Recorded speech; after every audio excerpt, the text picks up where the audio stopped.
It's time to check your money with America's Money Maven, Vicki Brackens.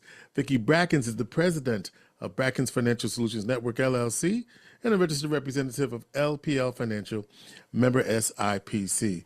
Vicki, how are you doing this morning? This morning, I'm doing very well, George, and I want to make sure I point out on my jacket something that's really important. Do you see that? It says See those words? vote. It says vote. I want to Vote. make sure that because everyone around the country who's listening to us and those people who are here in Central New York, you need to vote. Make sure you get your voting plan, as they say, together. That you've got your neighbors, your friends, and your Okay. relatives all ready to go. As a matter of fact, I'm on a recurring shipment from my fraternity, and this month's shipment was vote on my paraphernalia that I got. So, and my daughters well, at least one of my daughters already requested her absentee ballot.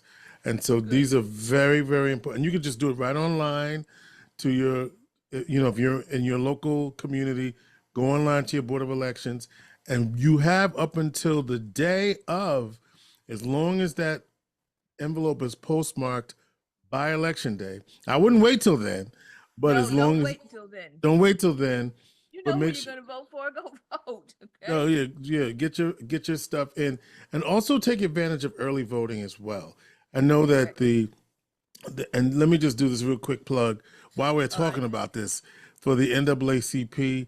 They got a voter education registration drive, and they're looking for people to help to get out the vote.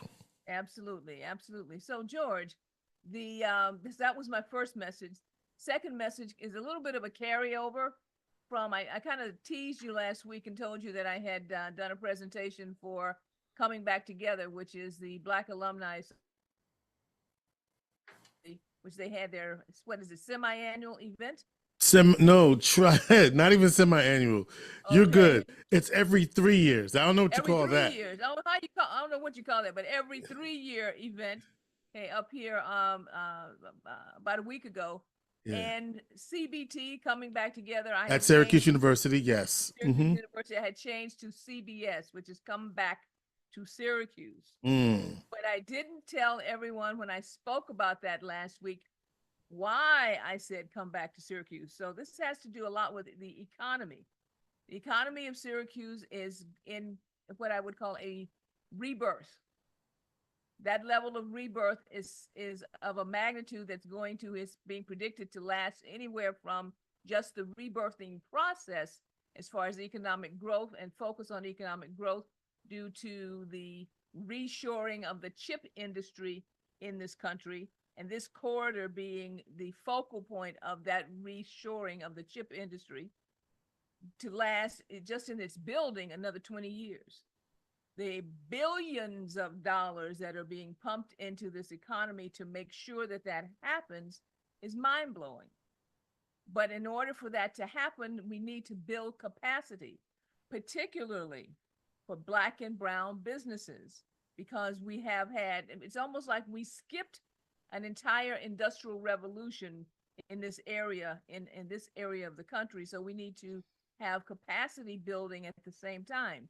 Businesses around the country, Black and brown businesses who are looking to go into joint ventures, who are open to partnerships in the tech industry and buildings trades and all types of areas, need to reach out to the city of Syracuse today. It's ironic, George, as I was making that plea, guess who walked into the room? Mayor Walsh? Deputy Mayor. Deputy Mayor Sharon Owens. Deputy Mayor, right, it's coming back together. Who would walk into the room? Deputy Mayor Owens. Wasn't planned, but serendipity, she walked into the room and really laid out for everyone exactly what coming back to Syracuse means.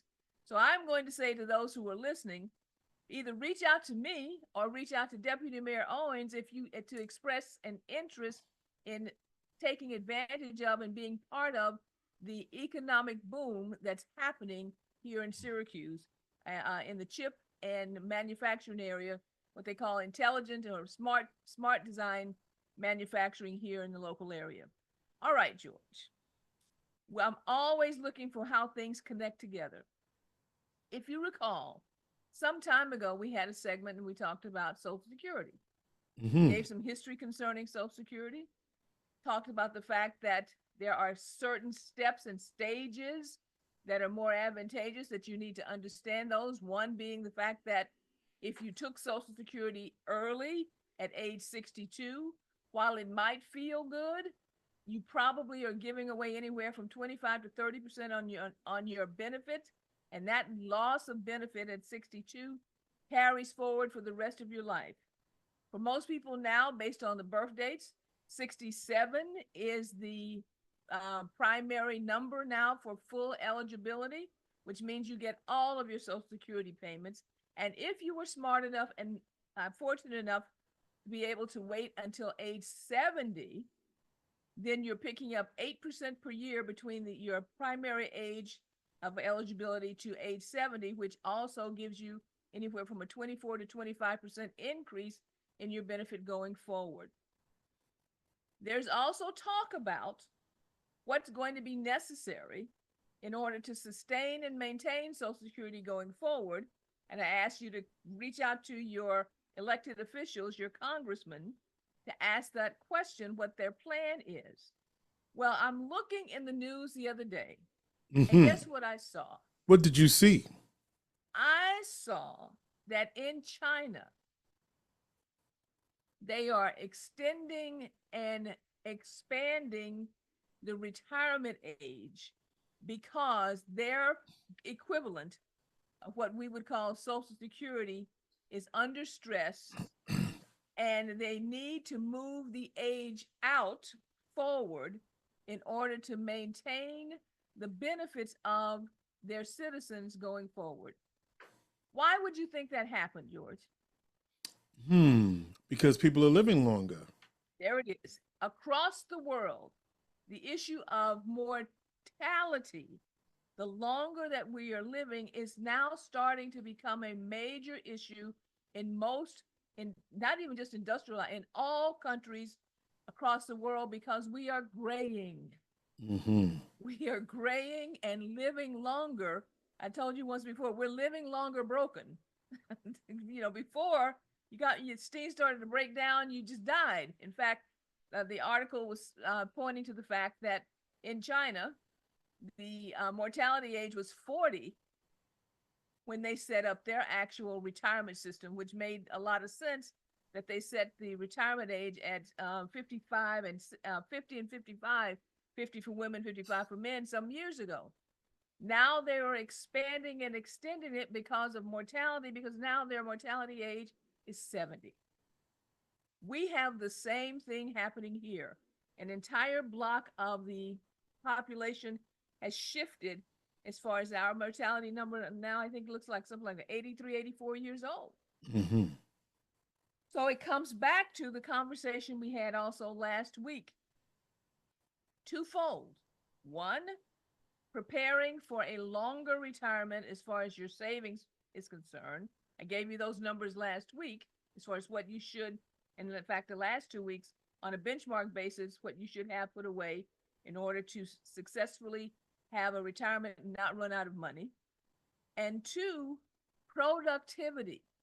Productivity around the world is starting to be impacted by the fact that we have people retiring earlier than their mortality numbers dictate, and the level of workers in the workforce is dropping to a level that we're not being concerned with productivity. We are interconnected, is my point.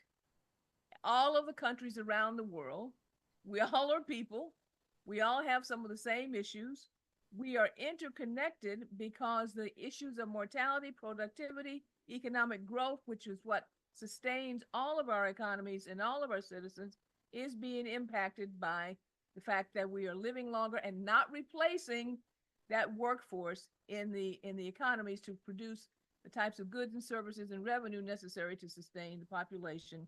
So you are going to hear more and more, George, about the need for extending or shifting the retirement age. In fact, you remember Greece some years ago, how the citizens were in the street because of the fact that they were extending, they had to, instead of retiring at 60, they were now saying 62. these types of conversations will continue to be had around the world, and we need to get prepared here locally, here within this country, to react to that mortality extension and save more and possibly think more seriously about working longer. All right, George, any questions? Why do we need to think seriously about working longer? Oh, because that could happen, is what you're saying.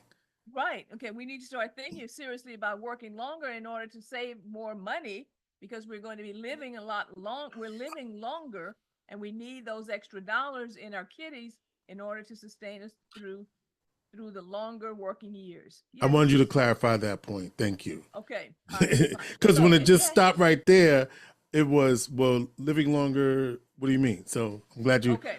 and maybe it was just me. So if it was just me, it's okay. It's okay. It's all right. Okay. That's what we're You did team, ask me right? if I had questions. That was my I question. did.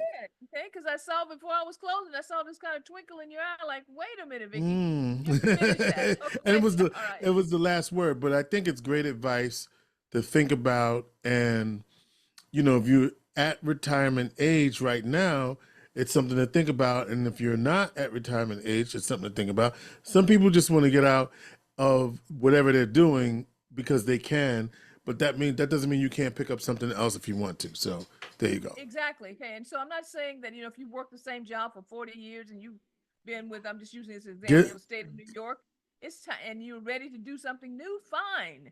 What I'm saying, though, is you need to continue to generate revenue longer. Thank you.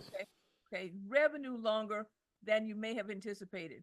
And if you need some ways of calculating that, reach out to us at area code 315-930-4499 or at info@Brackens, Brackens, FSN.com.